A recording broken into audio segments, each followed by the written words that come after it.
자, 여러분, 우리의 이 십계명을 이제 오늘 세 번째인데요. 우리의 삶의 본질적인 부분을 이제 다룹니다. 본질적인 부분, 에센셜한 것들을 이제 다루는데요.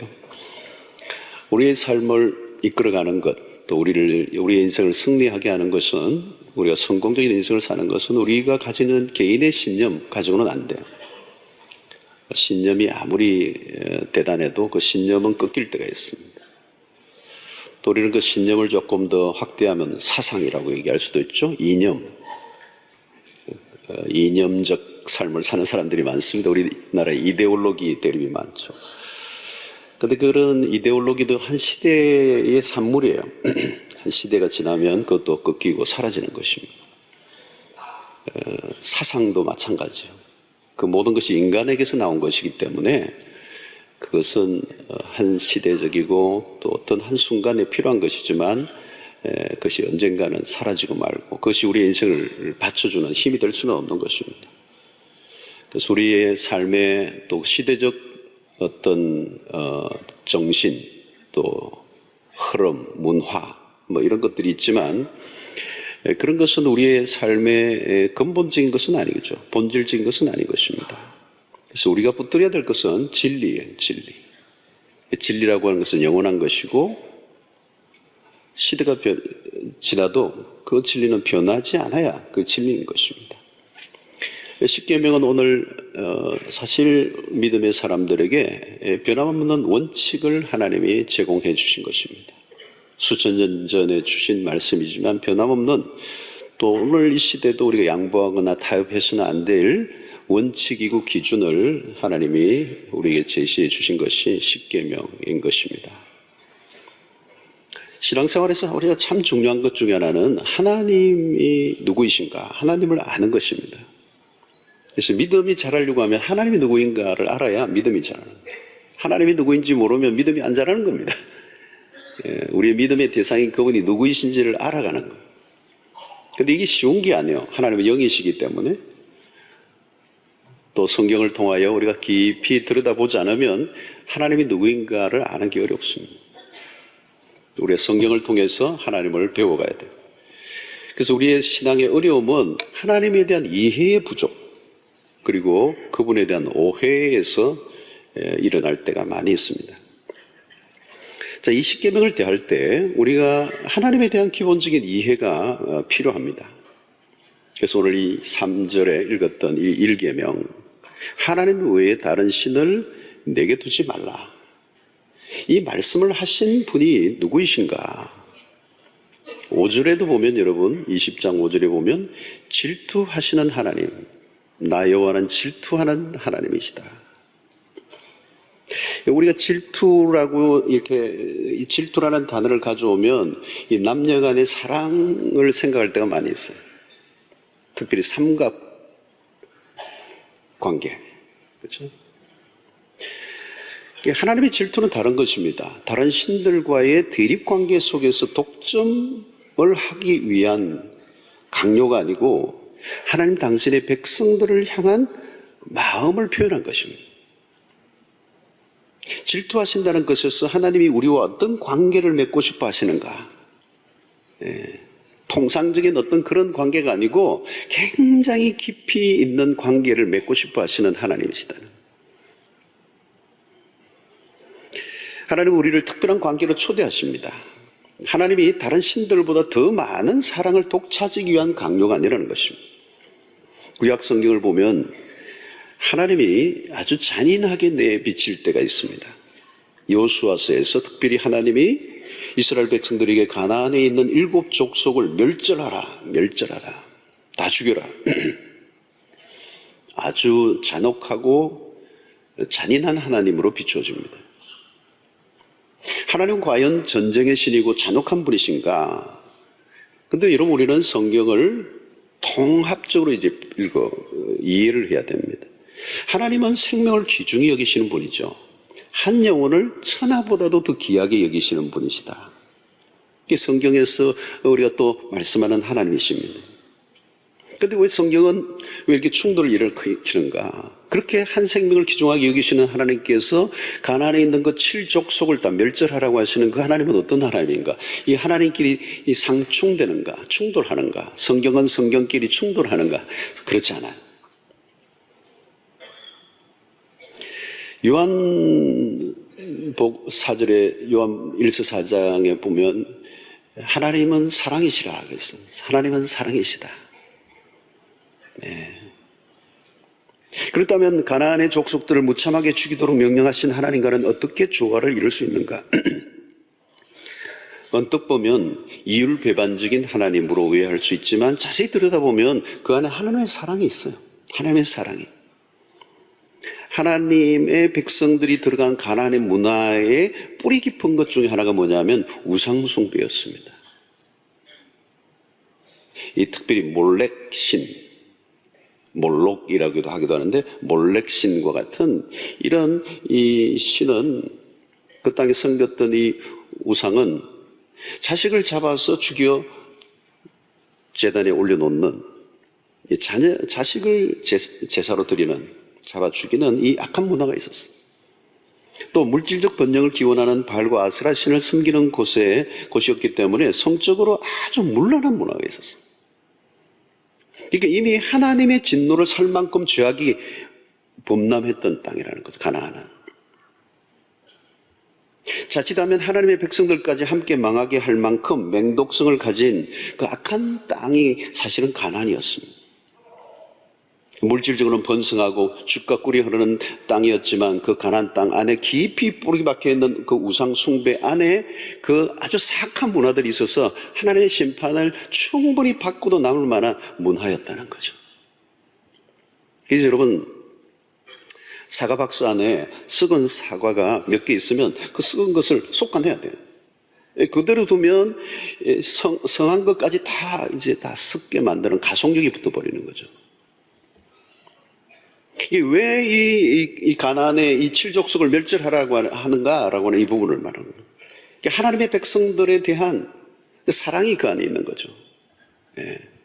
자칫하면 당신의 백성들까지 다 죽여버리고 마는 그 악한 문화 속에서 잠식되고 말 그런 환경을 본 것입니다. 우리는 악이 주는 영향력, 그 죄의 심각성을 놓쳐서는 안 됩니다. 아말렉 족속의 멸절이라고 하는 명령은 악에 대한 하나님의 심판이지 편견에 대한 인공 청소와는 다른 것입니다. 왜 하나님은 다른 신을 두는 것에 대해서 그렇게 예민하실까? 질투하신다는 것은 그냥 감정적인 부분을 다루고 있는 것이 아닙니다. 사람들은 나 좋아하지 않으면 너 좋아하지 않고 저 사람 좋아하면 너 죽여 뭐 이런 게 아니라는 거죠. 하나님이 그런 유치한 싸움을 하시는 하나님이 아니세요. 우리는 하나님의 마음을 읽어야 됩니다.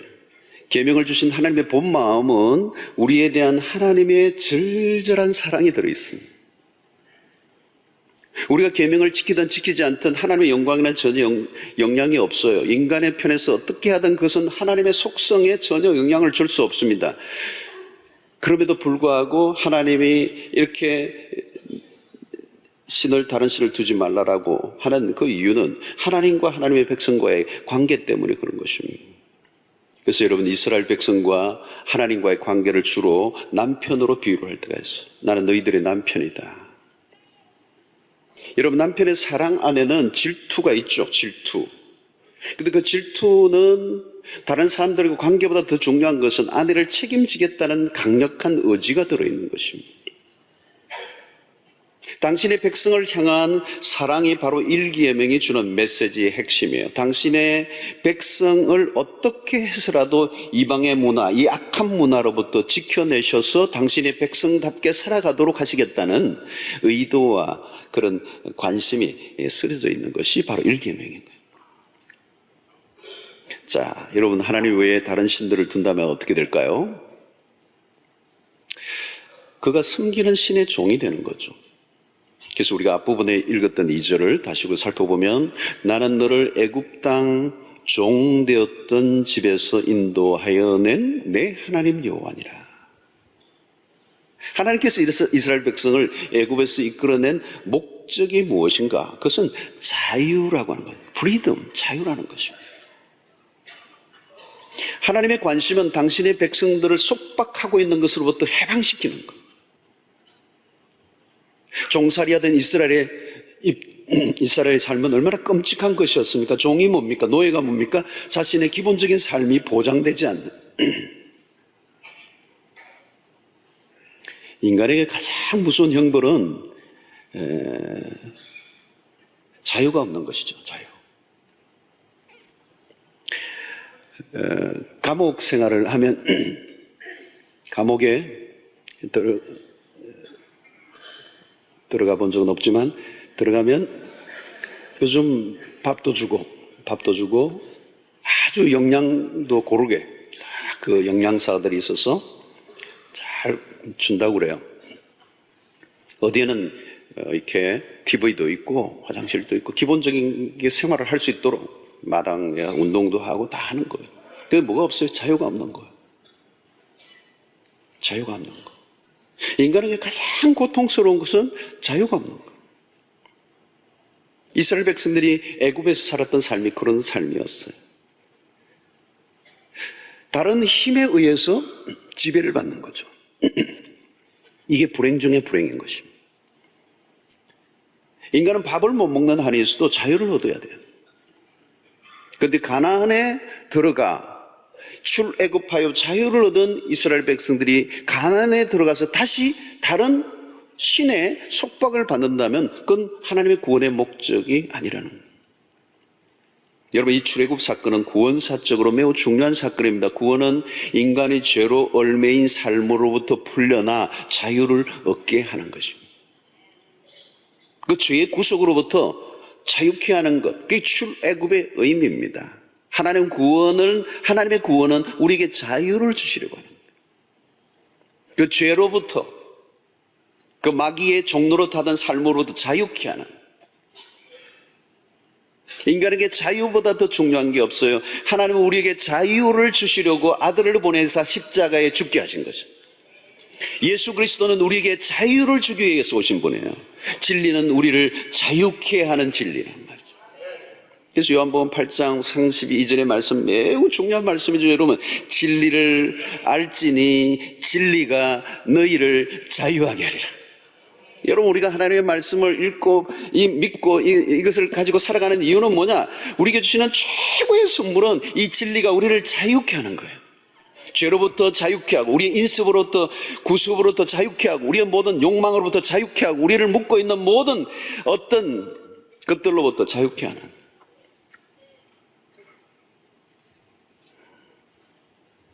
그래서 하나님이 우리에게 주시고자 하시는 이 자유, 이것을 주시기 위한 그룩한 의도가 1계명 속에 있는 거예요. 너는 나 외에 다른 신들을 내게 두지 말라. 자유를 얻은 백성들이 다시 노예의 자리로 돌아가면 안 된다는 거예요. 안 된다는 거예요.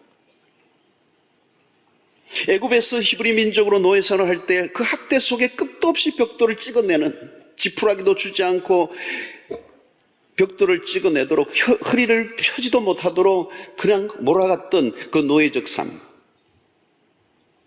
혹사를 당했지만 그런 삶을 거부할 능력이 없었습니다.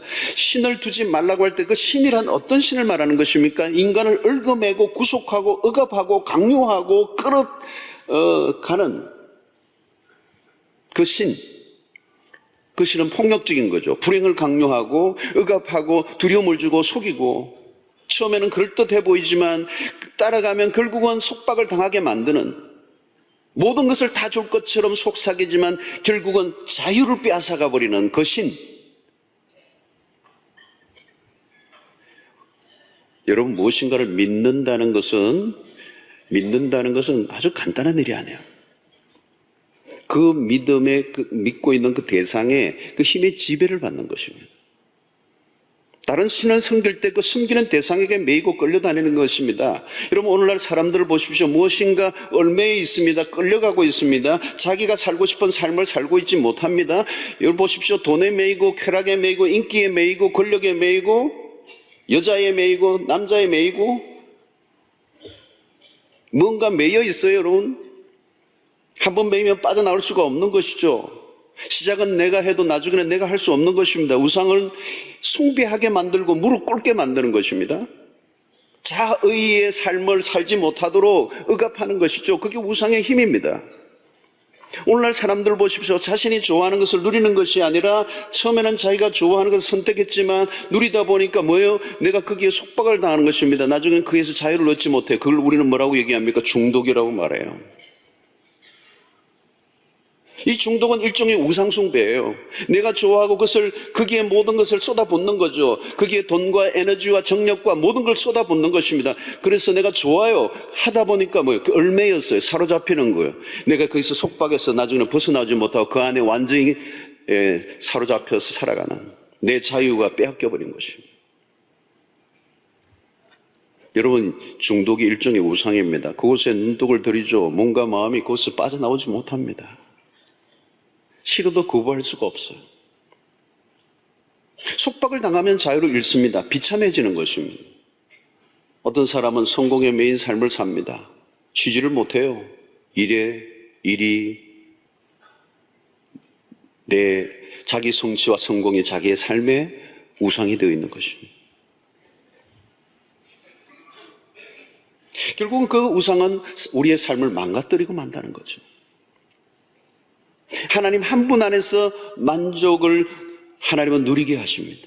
왜 하나님께서 하나님 외에 다른 신을 내게 두지 말라고 한 것인지 우리가 이해해야 합니다. 하나님 우리에게 주신 자유를 빼앗기면 안 된다는 거예요. 노예 생활로 돌아가서는 안 된다는 거예요. 자유를 누리는 길은 무엇인가? 오직 한 분 하나님만 섬겨야 한다는 것이죠. 하나님 한 분만 온전히 섬길 때 모든 얼매인 것으로부터 자유를 누리게 하신다는 거예요. 그런데 왜 사람들이 다른 신을 두려고 합니까? 하나님 한 분만으로 만족할 수 없다고 생각하기 때문이라는 것입니다. 우리의 시대의 특징 중 하나는 만족이 없는 것이죠. 이전보다 더 많이 가졌는데 만족이 없어요. 심각한 결핍 정세에 빠져 살아가고 있습니다. 부족해서 불만족에 빠지는 것이 아니에요. 너무 많아서. 요즘 아이들에게 무엇을 먹을래 이렇게 묻지 않죠. 선택할 게 너무 많아진 거잖아요. 그래서 뭘 먹을게 이렇게 묻는 거죠. 근데 옛날에는 우리 엄마들이 그러지 않았어요. 와서 밥 먹으라 그러면 그냥 밥 먹는 거예요. 뭐 먹을 건데 물으면 굶어야 돼요. 그냥. 네. 선택이 없는 거죠. 선택이 없는 거죠. 요즘 교회도 마찬가지예요, 여러분. 옛날에는 동네 교회 나간 거죠. 근데 요즘은 선택이 많아진 거죠. 그리고 인터넷을 통하여 많은 설교를 듣고 구분해서 자기가 선택하는 거예요. 취사 선택하는 거죠. 이런 선택이 많아진 거죠. 모든 게 그랬어요. 국가도 이제는 선택. 여러분 해외에 나가서 이미 사는 사람이 700만 명입니다. 디아스포라 우리 한인이 700만 명이 흩어져 살고 있어요. 국가도 선택해서 사는 거예요. 내가 원하지 않으면 나라도 바꿀 수 있는 것입니다. 제가 임목회 할 때 그런 걸 경험해서 교인들이 많이 교회를 옮겨 다녀요. 얼마나 많이. 나중에 한 번 옮기면 이제 별을 하나 단다고 그래요. 1스타, 2스타, 3스타. 교회를 5번 옮겨 다 5스타예요. 그래서 제가 그래. 임목회가 얼마나 그런가 하면 나라도 옮긴 사람이 교회 옮기는 거 아무것도 아니다. 선택하는 거죠. 예. 선택이 많아서 행복해졌어요? 행복하지 않은 거죠. 여러분 얼굴도 아주 예쁘고 인기가 많은 젊은 자매인데 시집을 못 가는 사람이 있어요? 왜 못 가는가? 가만히 보니까 모두가 자기를 사랑하는 줄 알고 착각하다가 기회를 놓친 거예요. 선택의 폭이 너무 넓은 게 문제입니다. 많은 남자가 나를 행복하게 해주는 것이 아니라 한 남자가 나를 사랑하는 거죠. 여러분 포스트 모던 시대는 선택이 다양해졌습니다. 꼭 하나만을 고집하지 말고 다양한 것을 선택하고 누리라고 부추깁니다. 마치 신을 선택하는 것도 시장 경제의 원리를 적용하고 있는 듯이 조장하는 것입니다. 하나님 한 분만 믿으라고 하는 것은 무식한 이야기이고 편견이고 독선이라는 거죠. 선택의 자유는 네가 가졌다. 결국은 신은 선택을 당하는 입장에 놓이게 된 것입니다. 그래서 오늘 우리는 종교다원주의자들은 종교는 겉으로 보면 서로 달라 보이지만 안으로 들어가면 다 똑같다고 주장을 합니다. 궁극적으로는 모든 종교는 구원에 이르는 동등한 길을 제시하고 있다고 주장하는 것이 종교다원주의자들이에요. 괜히 기독교에만 구원이 있다는 독선이 종교 간의 전쟁을 만들어내고 비극적인 분쟁의 실마리를 제공한다고 말합니다. 상당히 그럴듯하고 지성적이고 논리적으로 보입니다. 지금 우리를 둘러싼 주변에서 심각하게 일어나고 있는 실제적인 문제죠. 종교다원주의는 기독교 내에서도 심각한 논쟁이 때로는 일어나기도 합니다. 자, 여러분, 이 종교다원주의의 주장은 모든 종교가 동등하게 진리와 구원에 이른다고 말하는 거죠. 여러분, 이것은 또 다른 형태의 종교예요. 종교다원주의의 주장 자체가 새로운 종교를 만든 거예요. 겉으로는 중립적인 입장에서 있는 것 같아 보입니다. 또 종교 간의 화해를 시도하는 것 같이 보이지만 사실은 근거가 약한 설득이고 강요에 불과한 것입니다.